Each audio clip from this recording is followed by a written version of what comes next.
समस्त को सप्रेम साईराम। आसंतु शुणिबा आजिर प्रशांति अनुचिंता सेवा कार्य को एक गुरुत्वपूर्ण साधना भाव ग्रहण करने कहीं आवश्यक। भगवान आज अति प्रेमपूर्ण भाव वर्णना करने सह आमको अति सुंदर रूपे यह उत्साहित करिसेंति। सेवा ही मनुष्य को महान करने सह तार व्यक्तित्व रे उन्नति आनी थाए। मानवीय प्रकृति गुड़ी को शुद्ध करने यह मनुष्य को ज्ञान और कौशल प्रदान करिथाए। केवल निज कार्य को सतर्कतार सहित संपन्न करने यथेष्ट नुहे। मनीष को प्रेम, न्याय, दया, करुणा और क्षमा परि अन्यान्य गुण गुड़ी को निश्चित भाव विकसित करने आवश्यक। एही गुण गुड़िक बिना मनीष निष्काम कर्म करिपारे आदौ सक्षम होई पारिब नाही। सुख, दुख, पसंद और नापसंद इत्यादिर अनुभव एवं आकर्षणीय वस्तु गुड़िक द्वारा इंद्रिय तृप्तिर अनुभव गुड़िक ठूल होई मानसिक अस्थिरता सृष्टि करिथाए।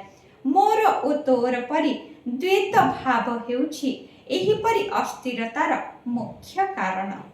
स्वार्थपरता भितरे एहिपरि द्वैत भाव चेर विस्तार करी रहिथाए, जहा द्वारा मनीष चिंता करिथाए जे जेते समय पर्यंत से निजे ठीक अछि सेते समय पर्यंत संसारर कौन घटुछि तार किछि मूल्य नाही। सेहिपरि आत्मकेंद्रिक व्यक्ति निजर शरीर, संपत्ति और निज परिवार को ही गुरुत्व देइथाए। से सत्य को असत्य और मिथ्या को सत्य भावरे देखि थाए।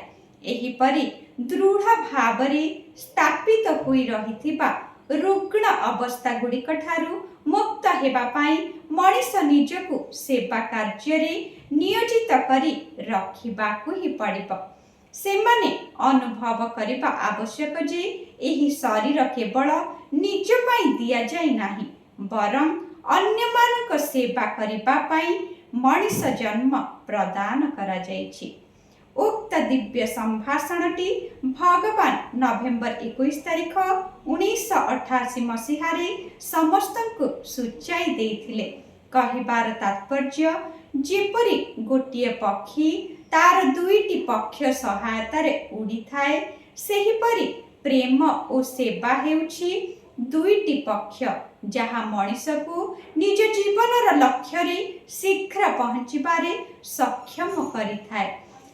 जय साईराम।